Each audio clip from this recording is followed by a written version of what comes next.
آج سے قریب 110 سال پہلے 10 اپریل 1912 کو ساؤتھہمپٹن پہ کھڑا دنیا کا سب سے بڑا جہاز اپنے پہلے سفر کا آغاز کرنے کے لیے تیار تھا۔ اس عالی شان جہاز پر کم از کم 2250 مسافر یہ نہیں جانتے تھے کہ جس سفر کو وہ اپنی زندگی کا سب سے حسین اور یادگار سفر مان رہے ہیں وہ ان میں سے اکثر کی زندگی کا آخری سفر ہونے جا رہا تھا۔ ریئر فیکٹس ٹی وی کی ویڈیوز میں ایک بار پھر سے خوش آمدید۔ 880 فیٹ لمبے ٹائٹینک جہاز کو 3 سال کے عرصے میں بنایا گیا۔ اس وقت اس جہاز کو بنانے میں $7.5 ملین کا خرچہ آیا، جو آج کے حساب سے آلموسٹ $500 ملین بنتے ہیں۔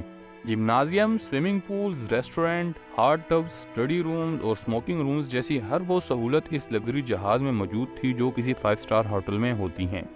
ارلی 90s میں دنیا کے سب سے بڑے بحری جہاز کا ٹائٹل پانے والا ٹائٹینک جہاز کے آنر جے پی مارگن نے ٹائٹینک کے بارے میں ایک سٹیٹمنٹ جاری کی، جس میں ان کا کہنا تھا کہ یہ جہاز انسنکیبل ہے، یعنی یہ جہاز کبھی نہیں ڈوب سکتا۔ آج کی اس ویڈیو میں ہم آپ کو چند ایسی غلطیوں کے بارے میں بتائیں گے جنہوں نے اس جہاز کو اپنے پہلے ہی سفر پر روانہ ہونے کے صرف 3 دن بعد ہی سمندر کی نظر کر دیا۔ تو چلیے شروع کرتے ہیں۔ مسٹیک نمبر 1، 10 اپریل 1912 کو ٹھیک دن کے 12 بجے ٹائٹینک کے اپنے پہلے سفر کا آغاز شروع کرتے ہی کیپٹن اسمتھ کو مالکان کی طرف سے ڈیڈ لائن مل چکی تھی کہ کسی بھی صورت ٹائٹینک کو 17 اپریل یعنی صرف 7 دن کے اندر ٹائٹینک کو نیو یارک پہنچانا ہے۔ اسی وجہ سے بہت سے خطرات کے باوجود کیپٹن نے جہاز کی رفتار مسلسل تیز رکھی، یہ جانتے ہوئے کہ اتنی سپیڈ حادثے کا باعث بن سکتی ہے۔ کیپٹن نے تیز رفتاری سے سفر جاری رکھا اور اس کی صرف ایک وجہ تھی اور وہ یہ تھی کہ کسی بھی صورت ٹائٹینک کو اپنے پہلے سفر پر جلد سے جلد پہنچنا تھا تاکہ ٹائٹینک کی ریپوٹیشن میں کوئی کمی نہ آئے۔ مسٹیک نمبر 2، ٹائٹینک کو تیز رفتار سے سفر کرتے ہوئے اب 72 گھنٹے ہو چکے تھے۔ اس دوران ٹائٹینک نے نہ ہونے کے برابر سٹاپس کیے۔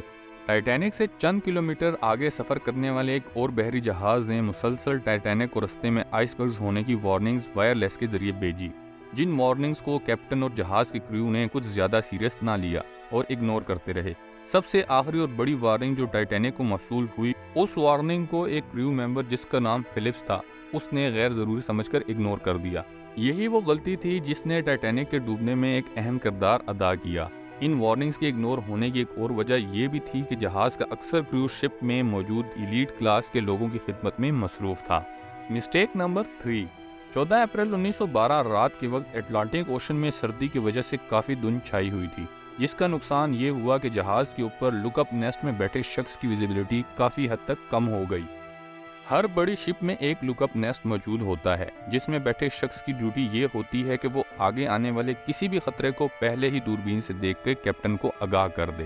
اس رات ٹائٹینک میں موجود دوربین جہاز کے ایک لاکر میں بند پڑی تھی، جس کی چابی ڈیوڈ بلیئر نامی ایک افسر کے پاس موجود تھی، اور اس افسر کو جہاز کے روانہ ہونے سے پہلے ہی کسی وجہ سے جہاز سے اتار دیا گیا تھا۔ ماہرین کا کہنا ہے کہ اگر اس رات دوربین کا استعمال کیا جاتا تو ٹائٹینک کو اس بدترین حادثے سے بچایا جا سکتا تھا۔ مسٹیک نمبر 4، ٹائٹینک کے آئس برگ سے ٹکرانے کی ایک اہم وجہ یہ بھی تھی کہ جس وقت آئس برگ کو دیکھا گیا تب کافی دیر ہو چکی تھی اور شپ آئس برگ کے بالکل سامنے آ چکی تھی۔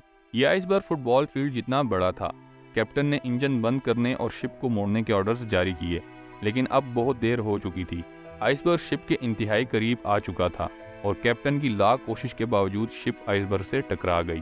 مسٹیک نمبر 5، ٹائٹینک شپ انتہائی مضبوط ہونے کی وجہ سے کریو کی طرف سے امید کی جا رہی تھی کہ آئس برگ سے ٹکرانے کے باوجود بھی شپ کو کچھ زیادہ نقصان نہیں ہوا ہوگا، اور شاید ہوتا بھی ایسا ہی اگر ٹائٹینک میں لگے ریوٹس اچھی کوالٹی کی لگائے جاتے۔ ایکسپرٹس کا کہنا ہے کہ ٹائٹینک میں جو ریوٹس لگائی گئی تھی وہ سٹیل کی نہیں بلکہ کاسٹ آئرن کی لگی ہوئی تھی۔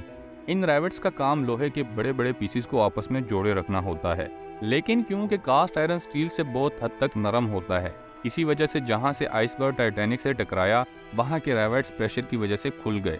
پھر وہی ہوا جس کا کیپٹن کو ڈر تھا۔ دیکھتے ہی دیکھتے پانی انتہائی تیزی سے شپ میں جمع ہونا شروع ہو گیا۔ ٹائٹینک کو کچھ اس طرح ڈیزائن کیا گیا تھا کہ اگر کسی بھی حادثے کی وجہ سے ٹائٹینک کے 3 کمپارٹمنٹس میں پانی جمع ہو بھی جائے تب بھی ٹائٹینک ڈوبے گی نہیں۔ یہی وجہ تھی کہ ٹائٹینک میں لائف بوٹس کی تعداد بہت کم رکھی گئی تھی، لیکن بدقسمتی سے پانی کا پریشر اتنا زیادہ تھا کہ پانی 3 فلور سے بھی اوپر آ گیا تھا۔ مسٹیک نمبر 6، اب ٹائٹینک آہستہ آہستہ پانی میں ڈوبتا جا رہا تھا۔ کیپٹن اسمتھ نے اب یہ سوچا کہ کسی طرح سب پیسنجر کو لائف بوٹس کے ذریعے ریسکیو کیا جائے۔ یہاں کریو ممبرز کی ایک اور غلطی سامنے آئی، اور وہ غلطی یہ تھی کہ جہاز میں ٹوٹل 32 لائف بوٹس کی جگہ موجود تھی،